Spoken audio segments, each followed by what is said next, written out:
o neto da minha mãe tentou me... Eu sou adotada. E a minha mãe adotiva criou eu e um neto dela que é neto de sangue mesmo, legítimo, né? Ele é 5 anos mais velho que eu. E ele vivia me perturbando, vivia implicando comigo. Ele falava assim que eu não tinha que estar naquela casa, que eu não tinha direito a nada, porque eu não era nada da minha mãe, nem sangue dela eu tinha. E até aí eu tentava meio que ignorar, apesar de eu ser muito nova. E aí o tempo foi passando e ele começou a me observar de uma forma muito maliciosa. Ele gostava de entrar no meu quarto quando eu tava sozinha. Ele ficava me olhando tomar banho. E eu tinha tanto medo, que eu ficava correndo dele. Tipo, se eu tivesse em casa sozinha, ele chegasse, eu saía. Às vezes eu tava sentada no sofá da sala, ele sentava, eu levantava. E como a minha mãe não sabia de nada, não sabia o que ele fazia, porque eu não tinha coragem de contar, ela brigava comigo, ela falava assim, para de implicância, menina.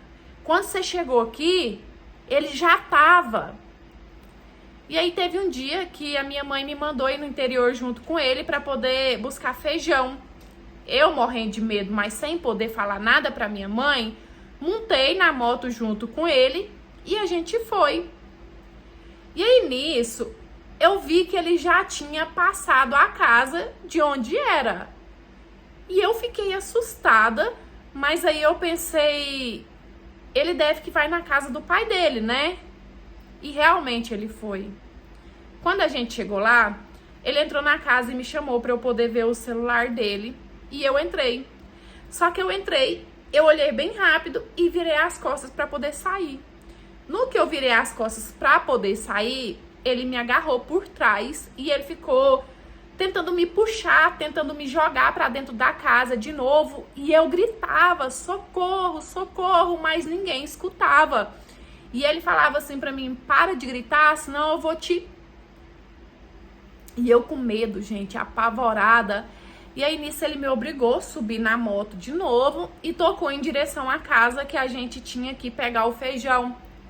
Quando a gente estava perto de chegar nessa casa, eu pulei da moto, saí correndo desesperada e fui bater na casa de uma amiga minha. Chegou lá, eu pedi ajuda, falei, pelo amor de Deus, aconteceu isso, eu chorava muito, eu tava muito apavorada e eu fiquei ali escondida porque eu pensei que ele fosse ir atrás de mim. Eu pensei que ele fosse me procurar, só que não, ele voltou pra casa e falou pra minha mãe assim que eu tinha ficado pra trás pegando o feijão.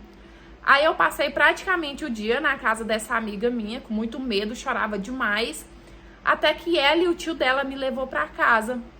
E aí eu contei pras minhas irmãs, só que elas não acreditaram. Na verdade, uma não acreditou, porque é mãe dele, e ela não acreditou que ele fosse capaz de fazer isso. E a outra, ela até ficou meio balançada assim, só que ela me proibiu de contar pra minha mãe. E eu fiquei 3 meses fugindo dele, evitando ele dentro de casa, morrendo de medo, sem a minha mãe saber. Só que aí o meu irmão mais velho ficou sabendo e, tipo, gente, ele ficou muito bravo. Foi o primeiro a bater o pé pra me defender. E aí ele contou pra minha mãe. Minha mãe ficou muito nervosa também. Ela nem sonhava que isso acontecia. E ela colocou o neto dela pra fora de casa. Só que nisso passou um tempo. Ele pediu pra voltar e ela deixou. E quando ele voltou, eu tava namorando. E ele não gostou nada de me ver namorando. Teve um dia que tava eu e esse namorado meu e ele chegou. E quando ele viu, ele pegou uma FACA e veio correndo atrás de mim, tentando, tipo, acabar comigo. E aí, mais uma vez, a minha mãe ficou brava, colocou ele pra fora de casa. Depois de um tempo, ela aceitou de novo. Depois aconteceu outra coisa que colocou ele pra fora. É porque assim, deixa eu explicar essa confusão. Esse neto dela não tinha ninguém. Porque, tipo, ele aprontava tanto que ninguém da família aceitava ele. Então, a minha mãe colocava ele pra fora, ele pedia pra voltar. ele não tinha nenhum lugar para voltar, então ela ficava com pena e aceitava. Mas aí também eu casei, né? Eu fui pro meu cantinho e eu saí daquele pesadelo. Hoje tem 5 anos que eu sou casada, eu tenho 3 filhos, eu sou da igreja e, pra te falar a verdade, ele não tem uma vida boa, não.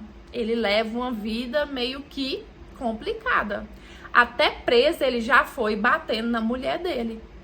E tem mais ou menos 1 ano que eu resolvi falar com ele, que eu conversei e que eu falei pra ele que eu perdoava tudo que ele tinha me feito de mal, até porque não sou eu quem vai julgar.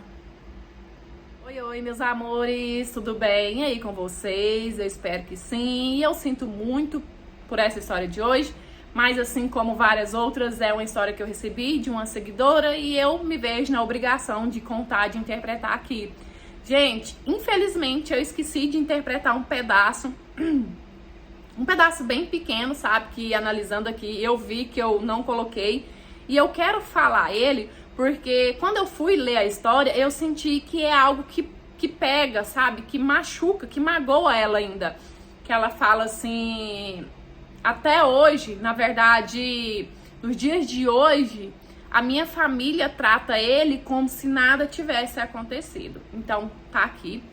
Me perdoe por ter esquecido, né, de interpretar esse pedaço. E eu só espero que você fique bem de verdade, que você consiga se curar de verdade e se libertar, né, de algo tão traumático assim, porque eu sei que é algo, sim, traumático e que marca aí a mulher, né, a pessoa que viveu pro resto da vida. No mais é isso, muito obrigada pela confiança, tá? Muito obrigada por acompanhar o canal aqui. E muito obrigada a vocês que assistiram. Então, curte, comenta, compartilha, porque me ajuda demais. Se você quiser me enviar a sua história pra eu ler, analisar e de repente ela aparecer aqui, é no e-mail. Lembrando, não é no Instagram mais, é nesse e-mail. Por lá que eu tô recebendo e eu aguardo sua história. Tá certo? É isso. Beijão. Fica com Deus. Fique em paz. Até os próximos. Tchau. Fui!